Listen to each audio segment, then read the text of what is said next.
สบายดีพี่น้องFCลาวในฐานะมุสลิมวันนี้ก็ได้มาพบมาพ้อกับทางทานหมอบุญเกิดทานหมอบุญเกิดแต่สินำพาพี่น้องไปอันเบิ่งนํกันเนาะทานเขาจะพบกับพ่อเพิ่นได้ยินแต่ชื่อแต่เสียงพี่น้องเอาไปเบิ่งนํกันเลยก็สิพาพี่น้องไปรู้จักกับเพิ่นเลยว่าการเป็นไปเป็นมาของเพิ่นได้สบายดีทานหมอบุญเกิด เศร้าแล้วเว้ยเศร้าท่าดีแล้วเว้ยอันทานหมออยู่บ้านใดแท้ก็บ้านอยู่บ้านนาทิพย์ไม่ใช่พี่น้องเป็นคนมาที่เป็นผู้ผลิตประจำร้านยาขายยาเนาะเบิ่งเอาให้เบิ่งยานี่ยาพัวหยังนี่เนาะที่จุดแขวแต่สำลีอมประมาณ10 นาทีให้เข้าได้ตามัวครับตาข้าว15 นาทีเห็นแจ้ง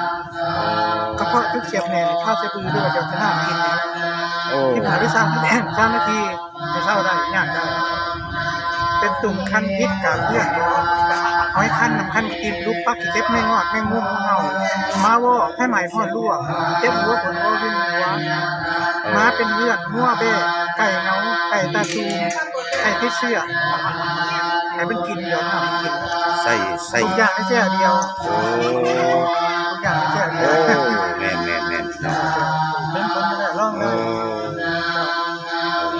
823เบอร์โทรเนาะ9866183และอัน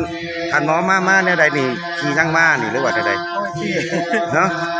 ขี่รถจักรยานมาโอ้แล้วใช้อยากเบิ่งไปพาไปเบิ่งนี่อยากเบิ่งอันเพิ่นมาได้เลยพี่น้องอยากให้พี่น้องไปเบิ่งว่าการเพิ่นมาแนวใดเพิ่นมาแบบใดโอ้นี่เนาะมาแนวนี้เนาะโอ้อันนี้นี่แม่นป้ายจังอันนี้ป้ายโฆษณาขายยาเนาะอันนี้ตัวลิงนี่เอามานี่เฮ็ดแบบใดลิงตัวลิงนี่ไอ้คนเบิ่งเล็กน้อยก็มาเบิ่งโอ้เบิ่งนี่อยู่บ่ขายยาพ่อแม่โอ้มีเด็กน้อยก็มาเบิ่งลิงเด็กน้อยก็มาเบิ่งนี่ได้พี่น้องเอ้ยนี่โอ้ได้อันเฮ็ดมานี่ได้จักปีแล้วนี่จักปีแล้วที่ว่าได้เริ่มเฮ็ดมานี่ง่ายแล้วมา5 ปี 6 ปีแล้วมาโอ้กล้ามาเนาะเจ้าก็ได้เป็นตาญาติเนาะเป็นตาญาติมันใหญ่นี่ครับว่าโอ้ขายยาพร้อมเนาะโอ้เลยเอาลิงนี่มานี่เพื่อให้เด็กน้อยเขาเบิ่งผู้บ่เคยเห็นเนาะอันนี้แม่นรถประจำได้นี่เนาะไปทางใดกันและนอกจากที่ว่าเอาลิงมาให้เบิ่งแล้วนี่ยังมีแบบใดอีกที่ว่าเฮ็ดให้ลูกหลานเบิ่งนอกจากที่ว่าลิงแล้วนี่นะช่างแสดงมายากลอีกแบบใดอันอยากให้ทั้งพี่น้อง FC เพิ่นได้เบิ่งว่าวิญญาณของทานหมอนี่มีแนวใดนี่แสดงได้อยู่บ่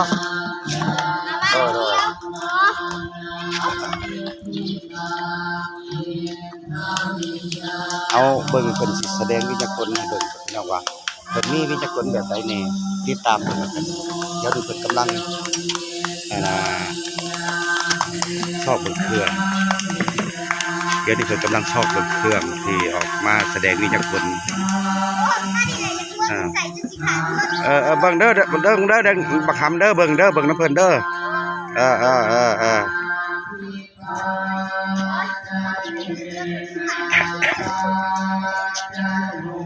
สิให้เพิ่นแสดงวิญญาณให้เบิ่งพี่น้องว่าเพิ่นมีความสามารถเฮ็ดได้เนาะกำลังแสดงโอ้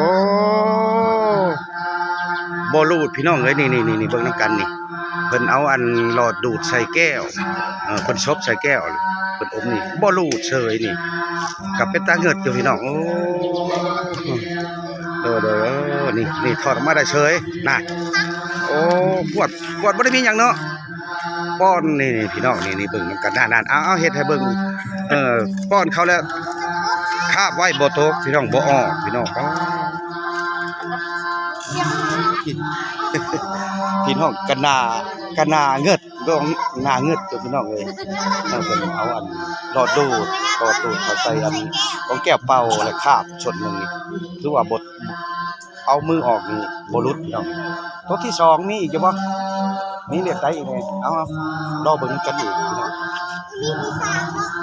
นี่ชุมลูกหลานมานั่งท่าเบิ่งกันนี่ลูกหลานมานั่งท่าเบิ่งเด้อนี่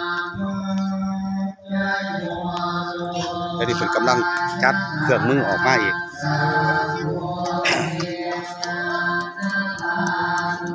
กำลังจัดเครื่องมือออกอีกเพิ่นสิแสดงวิญญาณให้เบิ่งโตลิงนี่ก็2โตนี่โอ้มันครบแล้วหำมันโดดลงมานี่โชว์ขาดไว้ย่านเลย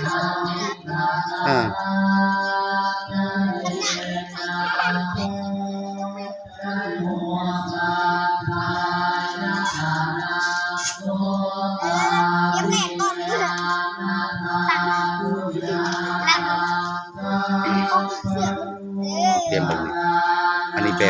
แบบใหม่เด้อพี่น้องเบิ่งเพิ่นเฮ็ดเอาเบิ่งนำกันคักๆเด้อพี่น้องเด้อนี่เพิ่นเฮ็ดนะจับแปะสักกันเอาก็สิเฮ็ดไปได้ก็เบิ่งไปนำกันพี่น้อง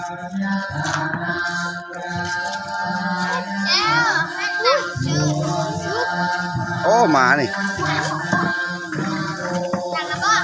นั่งเบิ่งลูกนั่งเบิ่งเขาบ่จังได๋จังเขาเบิ่งให้เบิ่งคักๆก็สิเฮ็ดพิธีได้เบิ่งให้เบิ่งทั้งลูกหลานพร้อมลูกหลานยังเพิ่นยังไปเตรียมเอาเครื่องไว้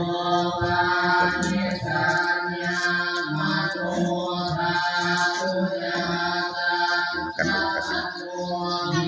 แสดงวิญญาณคน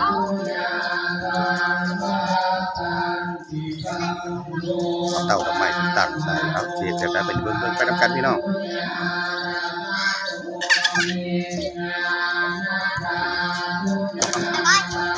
เป็นตาสิตกแท้ๆเป็นตาสิตกแท้ๆนี่เพิ่นแสดงขึ้นมาแล้วนี่แสดงตกเสยนี่ตกเสย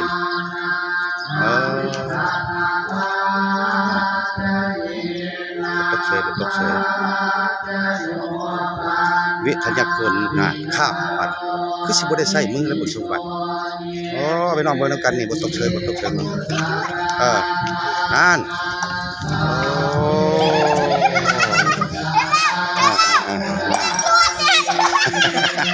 บักคำอย่าหัวที่แหละให้เบิ่งโอ้คัก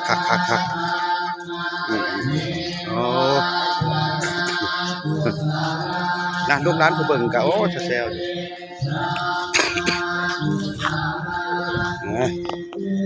เอาสำหรับคลิปนี้ก็จบไปเพียงสำนี้ซะก่อนเด้อพี่น้องFC เฮาจังได๋ก็ขอให้ติดตามในคลิปต่อๆไปเนาะสำหรับคลิปนี้ก็ได้มาเบิ่งความสามารถเนาะของท่านหมอบุญเกิดมาจากบ้านนาจิกเมืองไซภูทองแข็งธนเขตเนาะเพิ่นก็เป็นคนดังเป็นฐานหมอที่ว่าเพิ่นมียาปัวพญายากล่องนึงสิกินปัวได้หลายพญาพี่น้องเอ้ยปัวเป็นเจ็บแขนวินหัวมีหยังเจ็บท้องเจ็บไส้เพิ่นมีมาขายครับเบอร์โทรเพิ่นก็บอกไปแล้วเบอร์โทรเท่าใดก็เบอร์โทรอันนี้มันยังตัวดิโอ้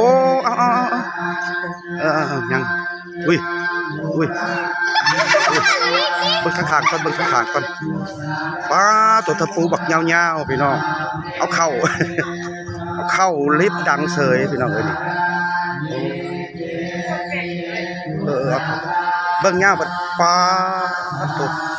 ความยาวตะปูนี่เป็นตะปูแปะตะปูชิบเอาเข้าดังได้เสย